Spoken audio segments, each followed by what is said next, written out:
Dirty Birds, welcome back to the Silver Lining Podcast. I'm your host, Sterlington. Well, I got some good news. It's time to get excited. So I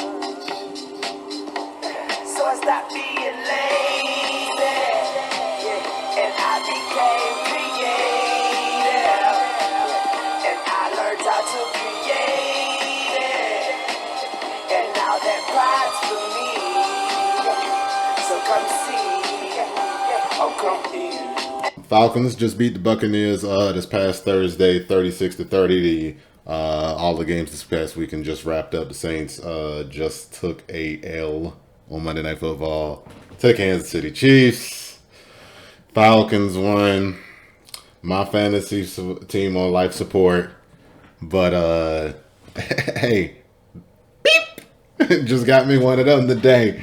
Thanks, team. Kareem Hunt. Sam Darnold tried to screw me. That boy Sam gave me 4.26 points. I said, Samuel, what are you doing? Oh my God, he tried to get me. But thankfully, it was a low scoring affair. I think I won with 100 and let me see if I can pull the score up for you.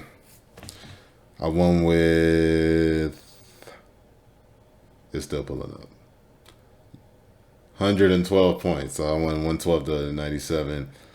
And let's see who gave me something to talk about. Brock Bowers, UGA. We coming through even for your boy in the pros. And even though another thing that was awesome too. Chase McLaughlin, the Tampa Bay Bucks kicker, they lost. We won. He gave me 16 points in fantasy. Kareem Hunt gave me 18.7. It was good to pick up that win. I was on life support. So yeah, let's talk about the game. It's just so much to talk about with this. So I guess I'll save like a little breakdown about things I saw for the offense, defense, special teams, and I'll bring that up later. But when we talk about the game, I've been kind of been excited watching the Falcons win. So I've been, consuming a little media about them. And I've been kind of getting that feeling like a lot of people are kind of hating on the Birds. And I don't know why. It's the way they're doing it that's real annoying. They've convinced themselves that the Falcons should be, 1-4 or 0-5 or something like that. And I'm like, when every game comes down to one possession, how come you don't say, hey, the Falcons could be 4-1 and 5-0 or 5-0 when they've won more than they lost? So they're 3-2. They're not 2-3. They're 3-2. All right. The Falcons have had to make plays at the end of these games, even with the lucky breaks. They had to make plays. Now, against the Saints, Rashid Shaheed gifted us a touchdown. I don't know how else to say it. I don't know what that man was thinking. Rashid Shaheed gifted us a touchdown. The Troy Anderson play, that's a defensive touchdown. A play was made, so I don't count that. The penalty against not Alontae Taylor, the other guy, Paulson Adebo, on Darnell Mooney. I mean, it was a penalty. Honestly, the Falcons tried to F that one up, but then they still won. All right. But then you go to the Tampa Bay game, and honestly, a lot of the things that could have gone wrong for them, you have like at least equally as many as things that could have gone right? So maybe they could have called that penalty the face mask that everybody seems to keep bringing up, which is so funny, by the way, because I've been seeing some Tampa Bay media and like watching like local guys like a Locked On podcast or like going on Reddit and seeing what Tampa Bay fans say about it. And the funniest thing is all these experts and all these like pundits that you see on TV all the time and on the internet all the time, they're the ones that keep bringing up the face mask. But the Tampa Bay fans hadn't really brought it up as much. Like they acknowledge that it was a missed call, but they are like way more dialed in on all the other things that Tampa Bay did wrong to lose that game. And I'm like, wow, yeah, it's so funny that people like to cherry pick, a missed face mask. Like the Falcons didn't have a forced fumble that they recovered that was ruled down, and then the Falcons didn't challenge, and I'm like, that was a possession change. Like even with the face mask, like it was a clear and obvious hold against the guy they called a hold on I think it was they called it against Jared on Jared, but whoever was blocking Jared, but um, but I'm like, yeah, that would have been an offsetting penalty, and like. You saying, oh yeah, he could have made that field goal, but I'm like, hey man, look, I'm here to tell you right now, you never know how that thing can go. Like you might call that screen, and then it gets covered up, and then Baker gets sacked, and now you still back where you ended up. You never know how that goes, right? But what did happen was you had two opportunities to stop the Falcons. You had a chance to stop them in regulation before the Falcons got in field goal range, and you had a chance to stop them in overtime. You didn't, and I don't want to be that cold about the situation, because if the situation were flipped, I would be upset about it. But I didn't. The beautiful part about having a podcast is that I got the receipts.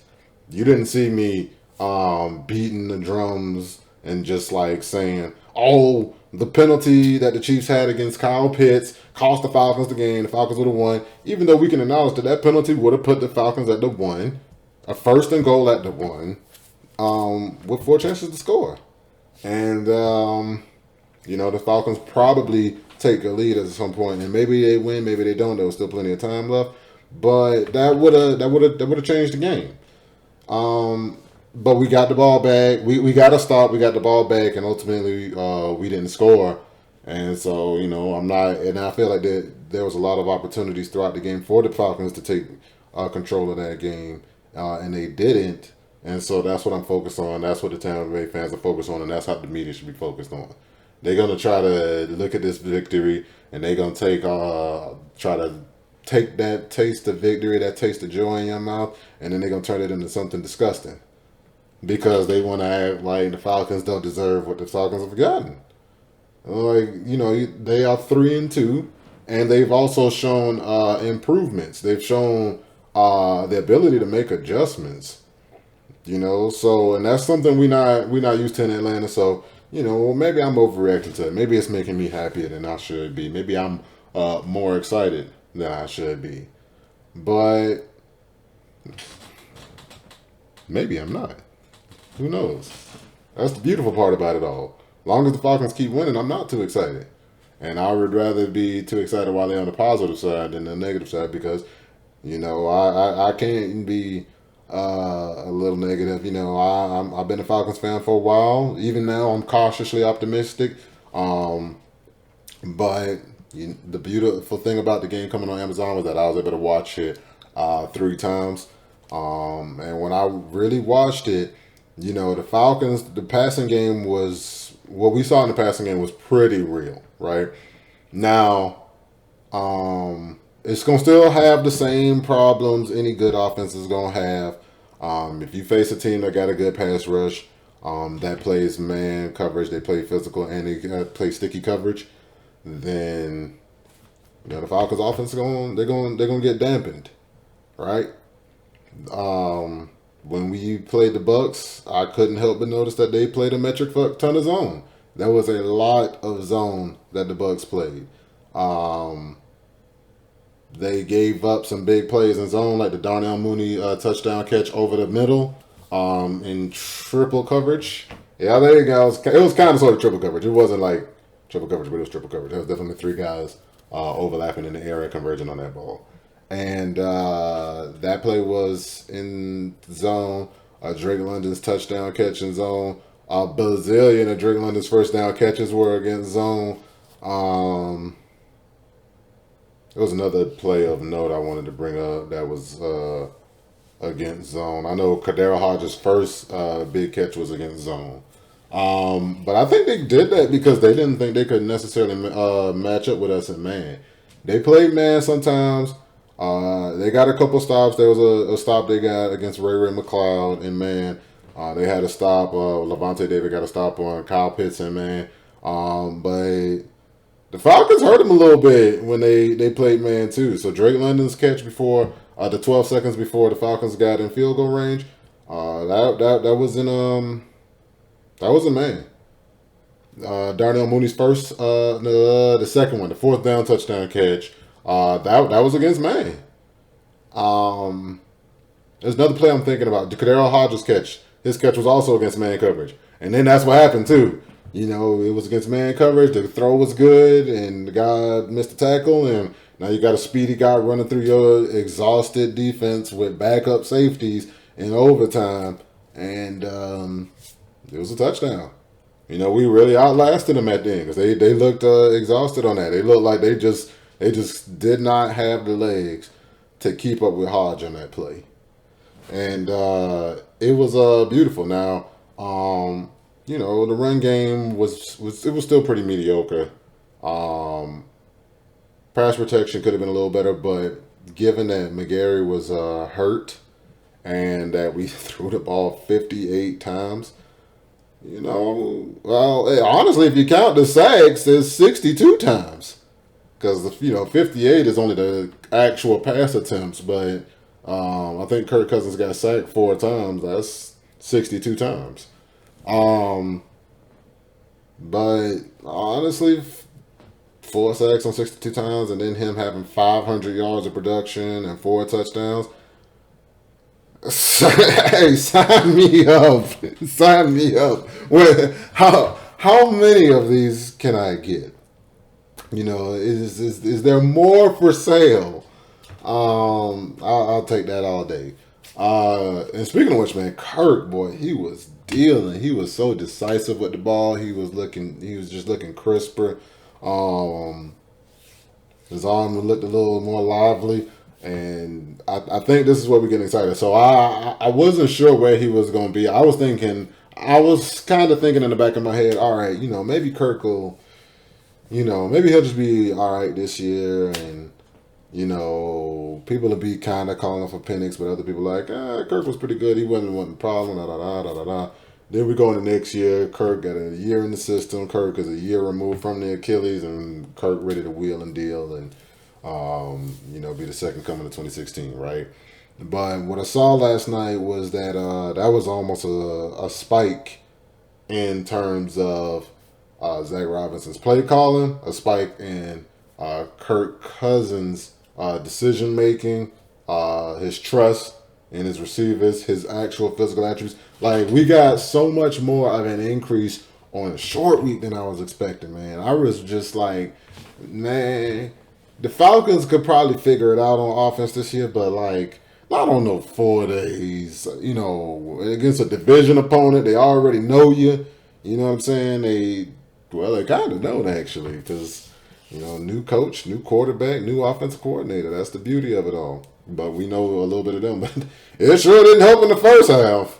The Bucks, they marched the ball down the field, and we got caught with our pants down sometimes. That touchdown to Mike Evans in the corner, back up nickel Antonio Hamilton man to man against their best future Hall of Fame wide receiver, and no coverage over the top. Like, that was a busting defensive play calling in a way. Like, what in the hell? Like, whoa. You know, sometimes it is what it is. Maybe you got to do what you got to do. Maybe the Bucks just saw it and they exposed it. But like, yeah, you had to see that and know that when you had Mike Evans got some hair in my eye or something. When Mike Evans was one-on-one with Antonio Hamilton, they were gonna go to it no matter what. Like, even if we got immediate pressure, he probably just would have chucked it up to an area and hoped Mike could have got to it. Let's see. The tackling was piss poor. It was awful, but I don't think the stats may do the proper justice to it. So we had 17 missed tackles. It was a mountain of missed tackles. But I really want to say half of those were on special teams between like 2 plays. So special teams tackling, like, it was still atrocious. It was still, like, don't get it twisted. But I am saying that it's not like, Falcons are yes, yeah. That's always a strange thing. Why the hell do we like have the same problems all the time? Like we always have problems with tackling. We always have problems with a pass rush. Um, what the hell else problem we always have? I don't know. I guess I was gonna say finishing games because I could think across several regimes in which the Falcons didn't do that. But let's get this regime they time to shine. Um, what was I talking about? Falcons having pass rush. What was the other thing they do? Bad tackling. Yeah. So most of the bad tackling was on special teams. I'd like to think that's not going to be a common occurrence because that wasn't something I saw from the special teams like that leading up to this. So I would like to think that's not going to be an issue. Matter of fact, this is what we'll say. We'll say, damn, they just sucked at tackling on special teams because they wasn't used to us kicking off this much. They got to recover from not playing preseason either. Even though actually they're the only guys who played preseason. So excuse me, that's inexcusable. I'm wrong there. Excuse me. Scratch that from the record. So on offense, I want to say it was great seeing Kyle Pitts get utilized a little bit better. I still think they're still working it out. Hitting him on that seam in the zone was pretty cool. That was nice. But I still don't. And honestly, the Bucks play so much zone that they kind of maximized them. I guess they just did what they could. But what I will say is I still want to see in the future that we try to isolate Pitts against a linebacker, against a safety, and let Pitts go deep. Like let Pitts be a deep threat. Like that is. I'm still very big on the fact that that's what he does. Mooney's a deep threat. He's a speedy guy. Ray McCloud's a speedy guy. But I'm like, hey, look, if we dial up Kyle Pitts, he can be more explosive than either of them just simply off the strength that his matchup's going to be better. We don't need to get him on a corner. And if we get him on a corner, we can't get him on a corner on a route that revolves having a little wiggle. Like we can't be doing that, right? The thing about when you're a sports fan is you see certain things so often, you start to take them for granted. So when you see a big guy with some wiggle, you're just like, all right, whatever. I see a bunch of those in the NBA. I see a bunch of them in the NFL. Yeah. But look, that ain't common. That's what makes certain guys special. What made Kyle Pitts special is like once he gets going, his range because of his length and his height and reach and his speed, like the middle of the field is his for the taking. So we got to start really looking to involve him by isolating him and like actually finding times when they're in the defenses and man coverage and exploiting that matchup of whoever's on him and exploiting it to make it hurt, not like as a safety valve. Like I want to see us decide that we need to make the defense pay for playing man coverage with a safety or with a linebacker against Kyle Pitts. All right, so that's what I want to see. Love the way we use Drake London. Now Drake London was our main zone beater. But that's what he does, man. Drake London, like I really like Drake London. He, if honest to God, if he was faster, he'd probably already be like an all pro. Maybe not. I don't know. But he's that's probably the one area of his game that's not like top tier, but like hands, check, quickness at that size. Like that's the difference between him and Kyle Pitts. I might have pointed that out when I was talking on a previous episode with Cam. But Drake's got the wiggle. His feet are fantastic. His hands are fantastic. His ability to read the zone is fantastic. And all of those was on display against the Bucks. Darnell Mooney, boy, let me tell you, I did not think Darnell Mooney was going to be doing what he does. Like, honestly, but him and Ray McCloud have me rethinking everything. It's got me rethinking And it's so funny. Well, matter of fact, just to backtrack. So it's so funny for me not to have seen it coming from Mooney, because I talk about it often with Pitts that if Pitts was in a different system and they like really wanted to isolate him and like take him deep, I feel like everybody would be like, oh, his situation changed, so he changed. Because that's how I feel like a lot of times with receivers. You know, we forget receiver is a really quarterback dependent position, and then you get into these situations where you might have a receiver who got, you know, substandard quarterback play, and then you like, well, if he can produce with a bad quarterback, why can't everybody? Well, sometimes he's also the only good receiver on the team, so even though he's a bad quarterback, he can still force feed him the ball, so he's still getting a bunch of opportunities. But you know, if you got a share, or if your quarterback is just that inept as a passer, yeah, sometimes you're gonna be held back, and like, you know, that's kind of what seems to have happened with Mooney. I don't want to pile on Justin Fields. You know, he's kind of just bounced around the league from bad situation to bad situation as far as play caller, man. But he does not help his situation at all. And it's starting to look like he was holding Mooney back, man. Like Mooney looks crisp. Like, and what was crazy, you feel like he's holding Mooney back because Mooney still has a lot of drops.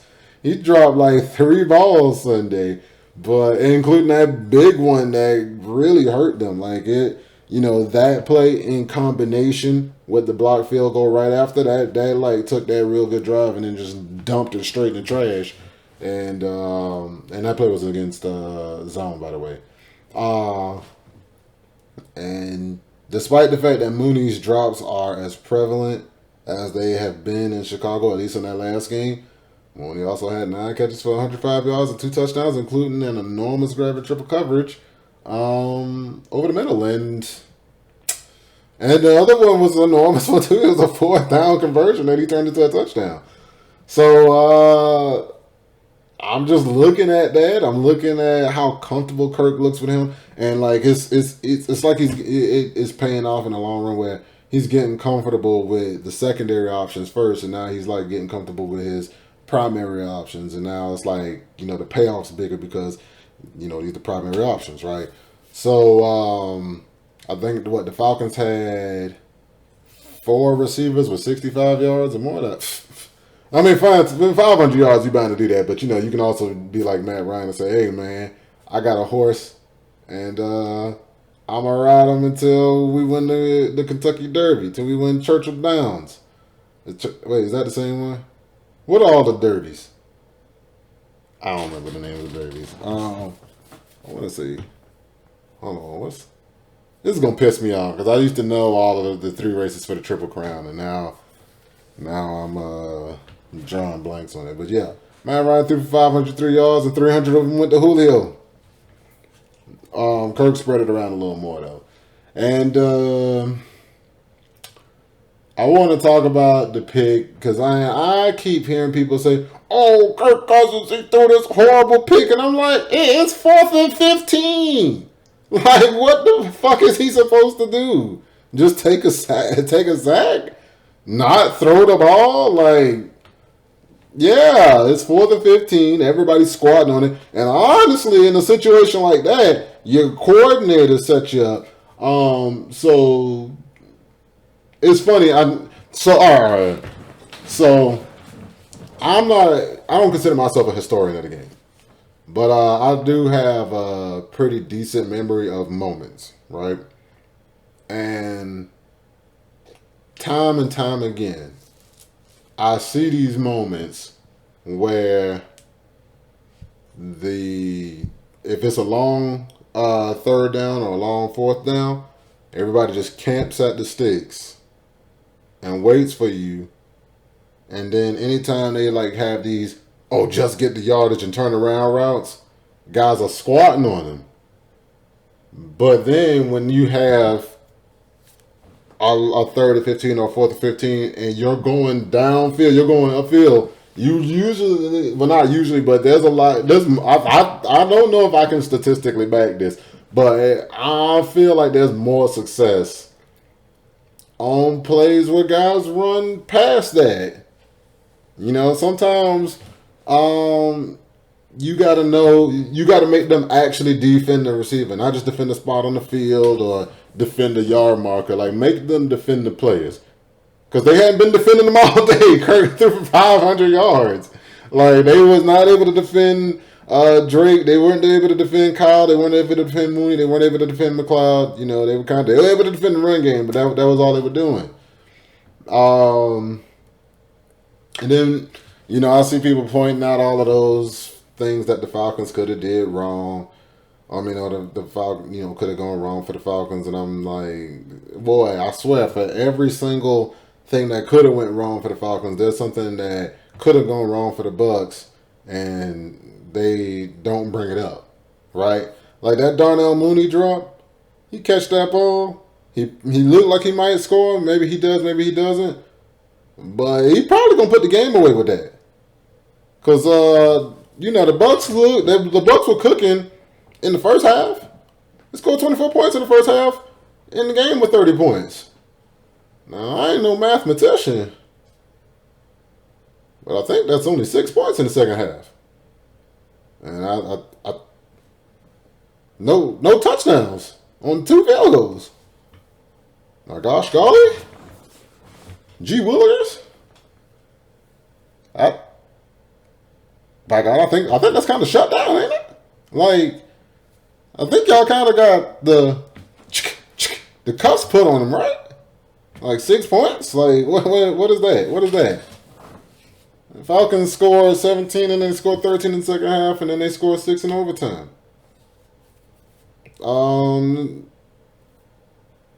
honestly, that included a missed field goal, a field goal attempt that they didn't go for at the end of the half, a blocked field goal that also included a drop, that Darnell Mooney drop. Like, the Falcons helped them as much as they helped us. You know, like with the refs got just as involved for them as they got for us. In fact, actually, the Falcons had more penalties that were crippling, but the Falcons kind of were able to throw their way out of it. But yeah, that face mask call that the refs didn't miss, you know, that would have been offsetting. Maybe Chase McLaughlin would have stayed in field goal range. Maybe he would have made it. Maybe he would have missed it. Maybe Baker Mayfield gets sacked on the screen and they're out of field goal range.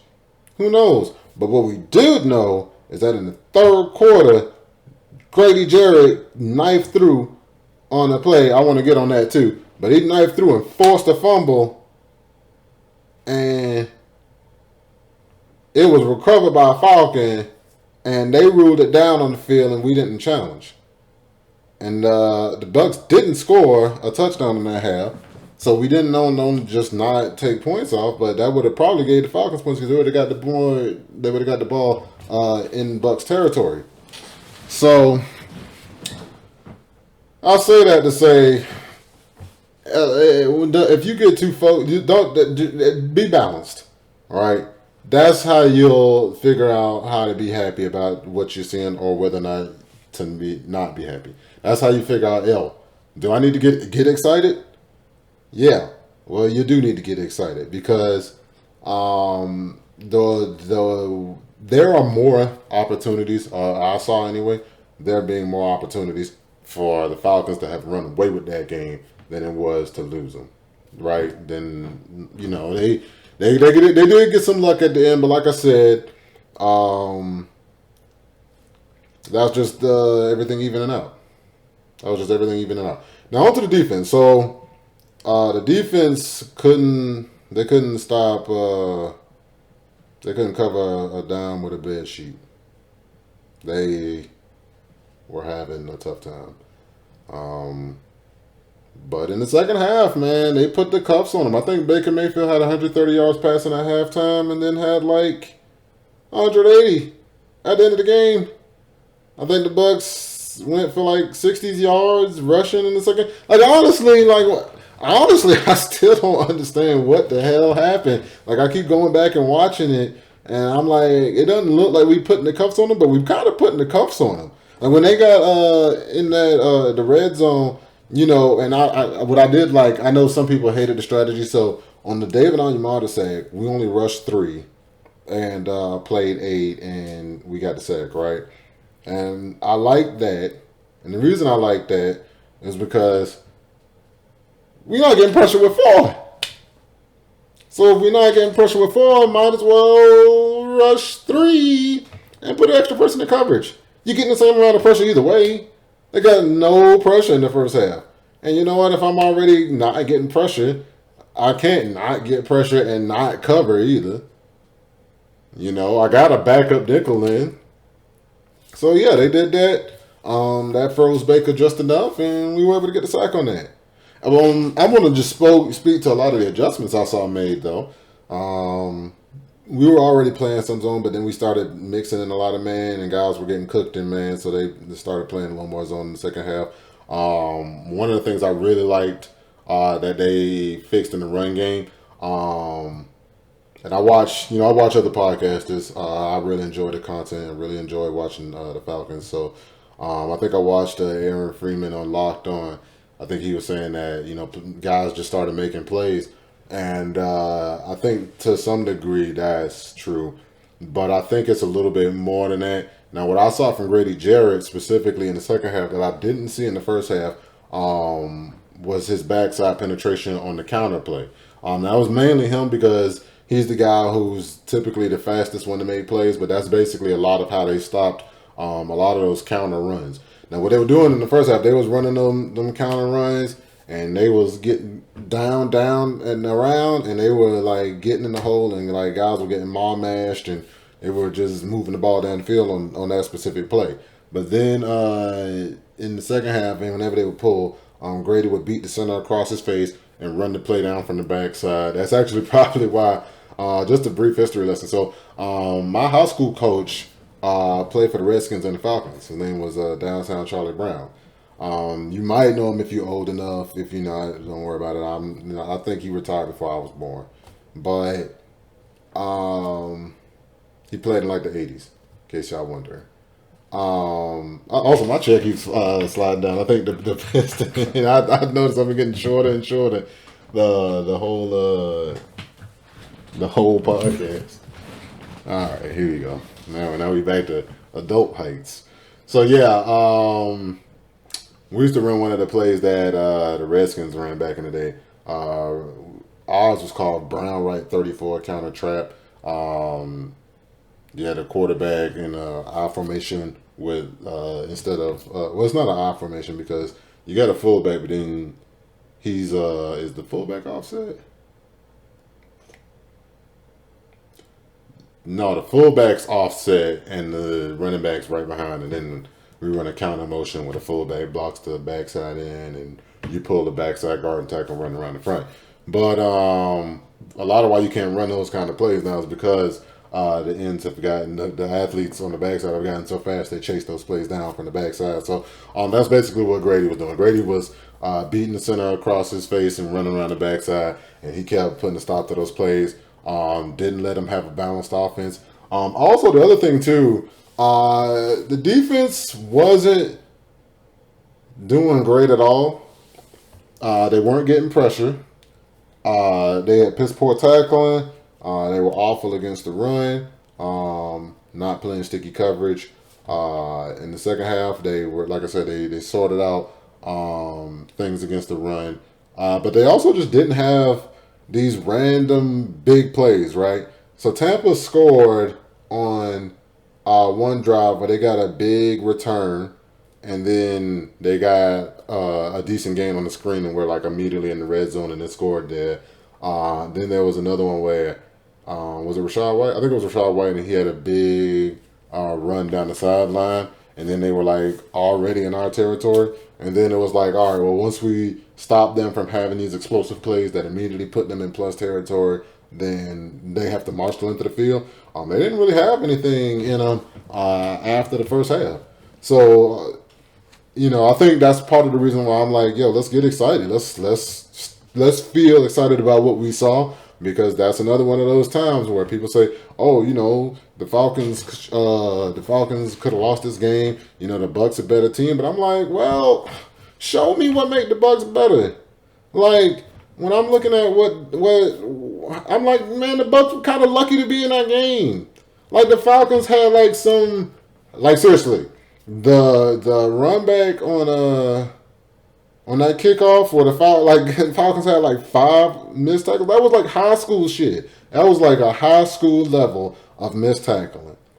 And then the run game getting that big run, like one, it was an outlier run compared to the rest of the runs. Now they did have a good first half running the ball outside of that big run, but then in the second half they didn't. But also they haven't been a good running team this year. So that's like, it's not like, oh yeah, they just been doing that to everybody all year or anything. Like they had what would their run game success against us is an aberration. It's not an aberration against us because we've been bad against the run, but them having success against the run is an aberration. I mean, a success with the run is an aberration. That kick return, that was an aberration, right? So, you take the Ills out because those two were drives that they had shortened that they get the score on, and they didn't really have a couple that many drives where they drove down the field. I can't remember the second drive where where David Arnott got the side. They drove down the field. I'll give them that one. Trying to remember when did they get that second field goal. I can't remember when they got it, but long story short, I feel like there's a lot of overvaluing what the Bucs did. Now the Bucs did have a lot of injuries on defense. I want to point that out because. When the Falcons play the Bucs again, the Bucs are probably going to look to play a lot more man and play physical bump and run and maybe be aggressive. I couldn't believe this Bucs kept doing this. So they were doing the opposite of what the Falcons did. So when the Falcons weren't getting pressure, they went 3 and send 8 in zone. The Bucs were sending 5. And then still playing zone. And I'm familiar with the concept of a zone blitz. But, like, I don't like the idea of playing zone with 6 people. I don't like it. They got 5 receivers. You got 6 guys playing areas of the field.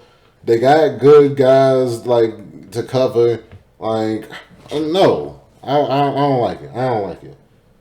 I know he's a football man. Like, I'm not trying to act like he don't, the Bucs and like Todd Bowles don't know more about defense than me, but I don't like a steady diet of that. That's just me. If I'm gonna have guys in coverage, I need more guys in playing zone specifically. I need more guys in coverage than I need. I need more guys in coverage than I need guys rushing the passer. More than 6, way more than the amount of guys they're going to be covering, that's for sure. But yeah, look. Falcons 2-0 in the division. They've beaten the Saints and the Bucs in back-to-back weeks. And the beautiful part about them doing that is that cannibalism cannot be your friend. Because the Saints and Bucs play each other next week. After the Saints, boy, look. Another reasons to get excited. I'm about to go down the list. So, we could be the Saints. Saints came out the gates like barn burners, scoring 40 points in their first 2, looking mediocre. They got whooped up on against Philly. Then we stole one from them. Then they got whooped up on Monday Night Football. They on a 3-game losing streak. And like... It was funny. They had me. They sold me. They had me. They had me buying the hype. I was like, oh man, boy, they running the ball and they getting push up front, and boy, they explosive, boy, they going deep downfield, boy, they doing what they want to do. And then we found out, boy, the Carolina Panthers defense is a stinky butt. It is ass. It is a rear end. They got awful defense. And the Cowboys kind of suspect on defense. Like, the Cowboys kind of mediocre. Although, if you're a Dallas fan, go ahead. Y'all did good. I saw y'all beat Pittsburgh, and I seen Dak with that 4th down touchdown catch. So I give them their points. But y'all looked mediocre in the first half, in the beginning of the year. I mean, it's still the beginning of the year, but you know what I mean. Y'all look mediocre. And I think y'all don't got a problem with that. You know, y'all know what y'all been seeing. But yeah. Then Saints lose to Philly. They lose to us. They get pushed around on Monday night. Yeah, man. The year it's a long year, but now they gotta get the Bucks. Bucks more rested than them. Like they, what was the schedule makers doing? Was the schedule maker a Falcons fan or something? Because like, why are they gonna have the Bucks play on Thursday? So the Bucks get the Falcons. They gotta travel on Thursday to come to Atlanta, right? Then they go. They get a break before playing the Saints, who not only don't just play on Sunday, they play on Monday night. And now the Saints getting short rest while the Bucks getting long rest, and that's not even a bye. Like, oh man, I love it. Fuck the Saints, right? Oh man, just. And let me tell you what else is so funny. You know the Saints been kicking that can down the road for years, right? They've been kicking it down, and you know we've been waiting for it to implode, but clearly it's not gonna happen, right? But I came up with this theory, and I wish I would have had a podcast before that. A podcast before I said the theory. But my thought was, you know, if the Saints can go all in, there's nothing wrong with that, right? If you keep going all in year after year, kicking that salary cap down the road, nothing wrong with that. But if you're gonna do that, you got to hitch your wagon to the right horse. And they hitched their wagon to Derek Carr. And I said, that's the wrong horse.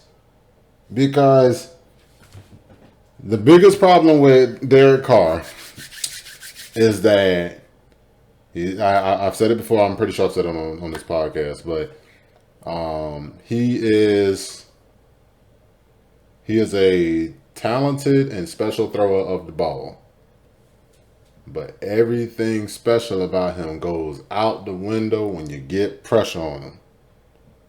Now, every quarterback faces a dip off in play when they're getting pressure. That's just how playing that position works. You can't throw the ball if guys on your ass before your receivers get out their breaks. All right, you can't throw the ball down the field if guys on your ass before your receivers can get beyond the first down marker. But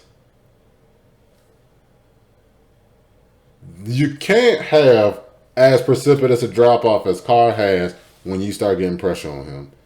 Carr, like, he'll go from looking like an MVP candidate to really looking like a guy who you wondering why you paying all this money for when he start getting pressure. You know, I know people like to point out Tom Brady, you know, oh yeah, even Tom Brady, you know, when he gets pressure, even he falls a little, that's a little overstated. Like, when Noah embarrassed him in any game because of the pressure they were getting like crazy pressure. They were getting like, oh man, there's almost no quarterback that could work under this. But honestly, anything that wasn't like him getting harassed every play, if you getting like a good, 40% pressure rate, that's like elite, I think, or like at least really good. That's where you want to be at. Brady's still gonna deal, and if it's close in the fourth quarter, oh shit, hey man, all bets is off. All bets are off. Like, yeah. So, That's what the Saints dealing with. Oh man, I love to see it happen to them. They so deserving of it. You know what I'm saying? Love that for them. They deserved it. And the Panthers. Oof. Well, hey, they were rode the red fire truck for a little bit, but fire's out now. So they look like they back to stinking. When I watched games on Sunday, I had I'm just flicking through them as I go. I'll watch some of that, man. They could not stop Chicago. Like, what the hell? So I mean, Chicago figuring it out though. To be fair, like Caleb Williams is he's starting to settle in. And of course, he settled in when I panicked and I needed a quarterback real bad. My team was really on life support. It was looking like I was finna, like, it was like, for frame of reference, I scored like less than 65 points in back-to-back weeks. I was getting none from the quarterback position. I had to make moves.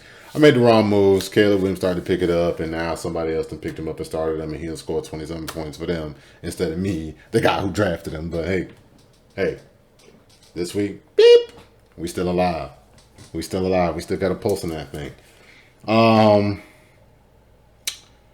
So the Panthers, honestly, the Saints better stop effing around now before I start calling them Panthers light. Like they better start figuring that thing out. Now I'm talking that shit, but we gotta sweep them now. We gotta sweep them.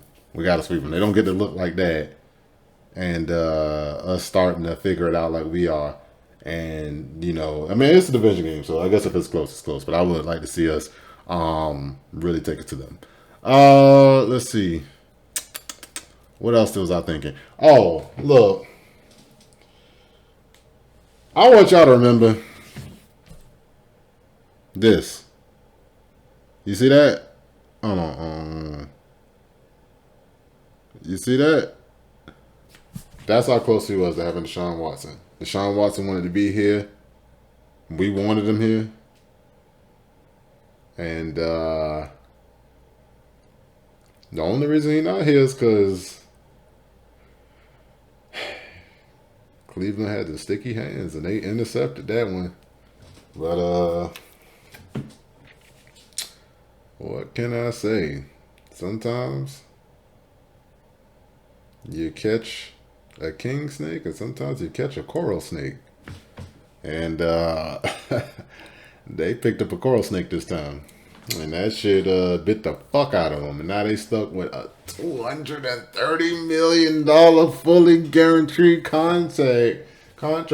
And like, bruh, Deshaun Watson really been playing like dingy asshole. Like, bruh, this man, Deshaun Watson, is hard to watch. I honestly get mad. I don't know if he just bad or he phoned it in, but I be feeling like, man, he just acting like that because he got like he just I don't even know why. I'll just be assuming the worst. But I think about the fact that we could have been there. We could have had Deshaun Watson. And I guess the no difference between us and Cleveland is Cleveland in a rough spot. I mean, maybe they'll suck bad enough this year to draft their way out of that situation, but jeez. That's the only way they're getting out of that. They're going to have to draft his replacement. And maybe they can make something happen. I don't know. They about to be in fucking salary cap hell. Damn. I thought Cleveland was going to swim out of there like Detroit did. For most of my childhood, Cleveland and Detroit was the same team. They were just in different conferences. Like, they were both even in the North. Cleveland was the basement of the AFC North, and Detroit was the basement of the NFC North. But shit, Detroit done turned that thing around. Cleveland, they were so close, man. They were so close, but they shunned their savior. And we just beat his ass on Thursday Night Football. Oh, man. What else was I thinking? Oh, yeah, another thing, too, man, while I'm saying get excited, I really was watching a lot of these games over the weekend, and it's just so funny the things people will call lucky when it's some teams, and the things that they like, oh, wow, that's amazing. These guys they just find a way. And that's what we've been doing, though. We've been making plays. Like, we've been making game-winning drives after getting stops. And to be fair, some of these stops, we getting in a little assistance. Like, that Saquon Barkley drop, man. Thank you, Saquon. What a beautiful man. But, yeah.